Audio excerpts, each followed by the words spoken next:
Hello students, today I am going to start a new poem. Name it. Aunt Jennifer's Tiger. You know that Aunt Jennifer Tigers is composed by Adrienne Rich. She was born in 1929 and died in the year of 2012. You know that she was an American poetess, essayist, and radical feminist.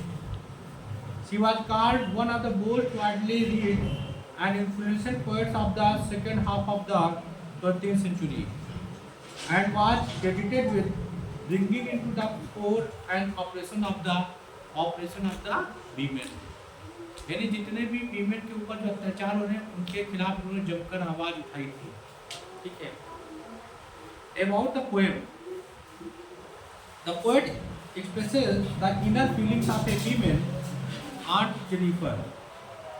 The aunt is embroidering a moist comprising of energetic, fearless tigers moving freely around the bright greenery.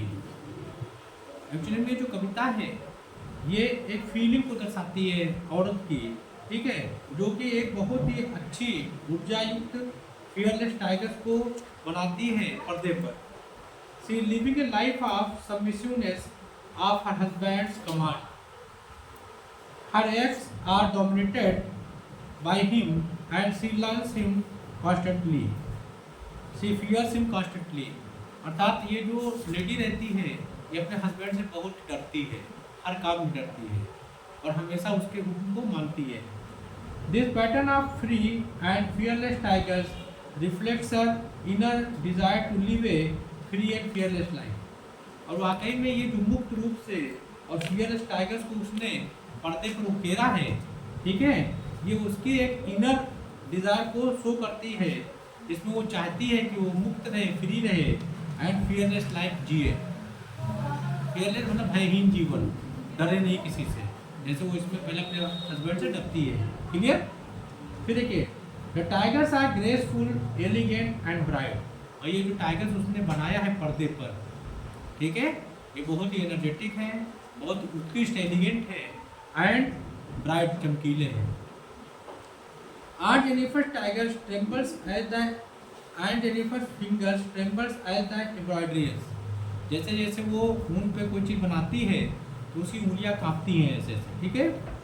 फिर देखिए, she is old but still fears her husband. वो बूढ़ी हो चुकी है लेकिन फिर भी अपने पति देव को बहुत डरती है. कौन? आर्ट जेनिफर जो अपने आप को रिप्रेजेंट कर रही है वर्ल्ड के पूरे वीमेन को, ठीक है. फिर देखिए, she does not enjoy the freedom to do anything as per her wish. अपने अकॉर्डिंग टू अपनी विश की इच्छा के हिसाब से वो कोई काम कर भी नहीं सकती, ठीक है. She is scared doing the embroidery too and fears is there. तो एक्चुअली में वो जो है अपनी इच्छा से ना तो एम्ब्रॉयडरी कर सकती है और वो उसके क्रोध को भी डरती है. किसके क्रोध को? अपने हस्बैंड के क्रोध को. कि कहीं अगर देख लेंगे तो एम्ब्रॉयडरी भी नहीं करना. एम्ब्रॉयडरी मतलब काशीगरी, एक कारीगरी. फिर देखिए, since the day she got married, वो दिन जिस दिन से वो शादी होकर के आई है, she has been fulfilling the demands of husband. वो अपने पतिदेव की हर आज्ञा का पालन करती है. The wedding ring on her hand is a constant reminder that that belongs to her husband. और वास्तविकता में जो उसके हाथ में पड़ी हुई जो अंगूठी है वो हमेशा उसे याद दिलाती है कि ये आपकी वेडिंग रिंग है, ठीक है. The burden of demanding marriage has exhausted her. और वास्तविकता में ये जो डिमांडिंग मैरिज के अकॉर्डिंग जो उसको बोझ है उससे वो बिल्कुल पूर्ण थक हार चुकी है. एग्जस्टेड मतलब टोटल हार चुकी है. Clear. The torment will not and until her death. और ये जो कष्ट है उसकी मृत्यु तक जाएगा नहीं. टॉर्मेंट मतलब होता है कष्ट. Even after her death the ring will remain on her husband her hand and she will never be free. कहते मृत्यु भी हो जाएगी आंट जेनिफर की, तब भी वो जो अंगूठी है वो उसके हाथों में रहेगी और वो कभी भी फ्री मुक्त यानी मृत्यु के बाद भी फ्री नहीं होगी.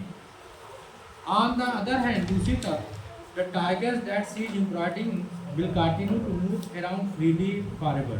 लेकिन दूसरी तरफ जो टाइगर उसने पर्दे पर बनाए हैं वो हमेशा मुक्त रहेंगे, किसी से डरेंगे नहीं, फियरलेस रहेंगे, है ना।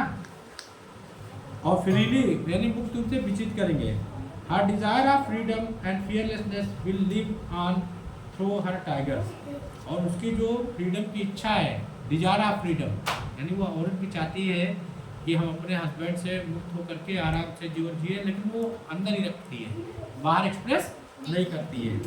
And fearlessness will live on for the her tigers. तो वो इन टाइगर्स की माध्यम से अपने जो है डिजायर ऑफ फ्रीडम और फियरलेसनेस को शो करती है। Got it? Now we are going to explain stanza wise. ये तो पोएम का हमने जिस्ट आपको बता दिया। अब स्टेंजा देखिए।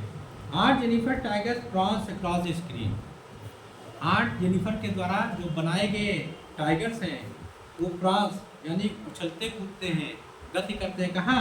उस पर्दे पर। स्क्रीन मतलब पर्दे पर। ब्राइट टोपा diligence of bird of green. और जो बाघ रहते हैं आप जानते हैं कि बहुत ही चमकीले किस्म के और हल्के पीले रंग के होते हैं। अब जो टोपाज है, टोपराज, वो भी पीले ही रंग का होता है, ठीक है। और denizens of the word green यानी वो हरियाली के अर्थात जंगल के निवासी होते हैं। वहाँ घर में तो पाया नहीं जाता है, जंगल के पास। जो डेनिजेंस का मतलब होता है ड्वेलर्स के निवासी।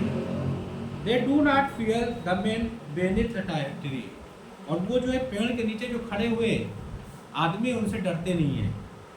दे pace in sleek chivalric certainty.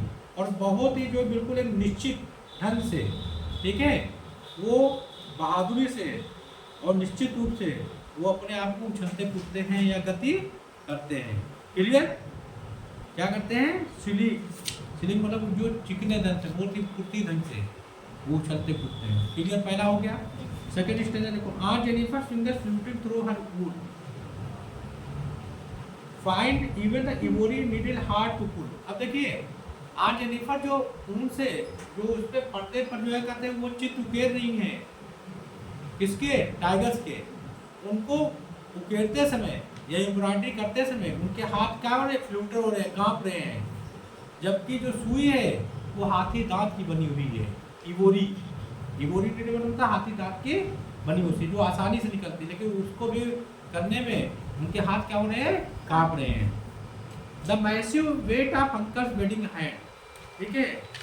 तो वो जो बूढ़ी हो चुकी है already, massive weight of uncle wedding band. Wedding band का मतलब होता है जो शादी के वक्त पहनाई गई जो अंगूठी है, उनके बोझ तले आंट जो जेनिफर हैं वो अभी भी दबी हुई हैं। Sits heavily upon Aunt Jennifer's hand, जो अभी बहुत ही भारी तरीके से आंट जेनिफर्स के हाथों पर क्या है? लगी हुई है। क्या हुए? लगी हुई है। क्लियर हो गया? थर्ड देखिए stanza final. When Aunt is dead, कहता है ये जो पोएटेस है एड्रीना रिच, ये बहुत स्ट्रांग फेमिनिस्ट है। फेमिनिस्ट मतलब जो स्त्रियों को बहुत स्ट्रांग वे से रिप्रेजेंट करे, वो फेमिनिस्ट होती है। तो व्हेन आंट इज डेड, वो कहते हैं कि जब चाची जो है वो मृत्यु प्राप्त हो जाएगी, हर terrified hand will be still ring with audience. तब भी उनकी जो उंगलियां हैं वो जो उनको पहनाई गई थी शादी के वक्त, वो इसलिए पहनाई गई ताकि उनकी कठिन परीक्षा ली जा सके। ऑडियंस का मतलब होता है कठिन परीक्षा। सी वाज मास्टर बाई, और इसी के द्वारा उसे क्या बनाया गया था? गुलाम बनाया था। मास्टर बाई, उस पर गुलामी थोपी गई थी। शादी नहीं की गई, गुलामी थोपी गई थी। The tigers in the panel that she made, और उस पर्दे पर, पैनल्स पर जो बनाई गई क्या है? जो बाघ है, ठीक है ना, वो अभी भी मुक्त रूप से उछलते कूदते रहेंगे। विल गो ऑन प्रांसिंग, लगातार। गो ऑन मतलब जारी रखना, उछलना कूदना जारी रखेंगे। प्राउड, अपने आप को गर्व महसूस करेंगे। एंड अनअफ्रेड, और डरेंगे किसी को नहीं। क्लियर? अब हिंदी में देखो, एक बार मैं पूरी बहुत से संक्षेप में बता दे रहा हूँ कि जो कवयित्री है चाची जेनिफर की आंतरिक भावनाओं को व्यक्त करती है। चाची चमकदार हरियाली के चारों ओर स्वतंत्र रूप से घूमते हुए ऊर्जावान निडर बाघों की एक आकृति को कपड़े पर कढ़ाई कर रही है। वह अपने पति की आज्ञा के अनुकूल जीवन जी रही है, अपने हिसाब से अपने पति के आज्ञा के अनुसार उनकी हरकतें उस पर हावी हो जाती है और वो अपने पति से लगातार डर कर जीती है। मुक्त और निडर बाघों का यह प्रतिरूप एक स्वतंत्र और निडर जीवन जीने को उसकी आंतरिक इच्छा को दर्शाता है। बाघ सुंदर, सूझपूर्ण, उज्ज्वल है। चाची जेनिफर की उंगलियां कांपने लगती हैं, ठीक है। वह बूढ़ी है लेकिन फिर भी अपने पति से डरती है। वह अपनी इच्छा के अनुसार कुछ भी करने की स्वतंत्रता का आनंद नहीं उठा पाती है। वह कढ़ाई करने से भी डरती है और अपने पति के प्रकोप से भी डरती है। रेज मतलब होता है प्रकोप, डरना। जिस दिन से उसकी शादी हुई है वह अपने पति की मांगों को पूरा कर रही है। उसके हाथ पर शादी की अंगूठी एक निरंतर अनुस्मारक है। वह बताती है कि वह अपने पति की गुलाम है। मांगलिक विवाह के बोझ ने उसे थका दिया है। उसकी मृत्यु तक पीड़ा समाप्त नहीं होगी। उसकी मृत्यु के बाद भी अंगूठी उसके हाथ में रहेगी और वह कभी भी मुक्त नहीं होगी। दूसरी ओर वह जिस बात को पाल रही है, जो बना रही है उस पर, ठीक है ना, वह हमेशा के लिए स्वतंत्र रूप से घूमता रहेगा। स्वतंत्रता और निर्भयता की उसकी इच्छा उसके बागों में जीवित रहेगी। समझ में आया? तो अपनी जो दबी हुई इच्छा है वो फाइनल पे बाग को बना करके वो क्या कर रही है, उसको स्पष्ट कर रही है। Got it?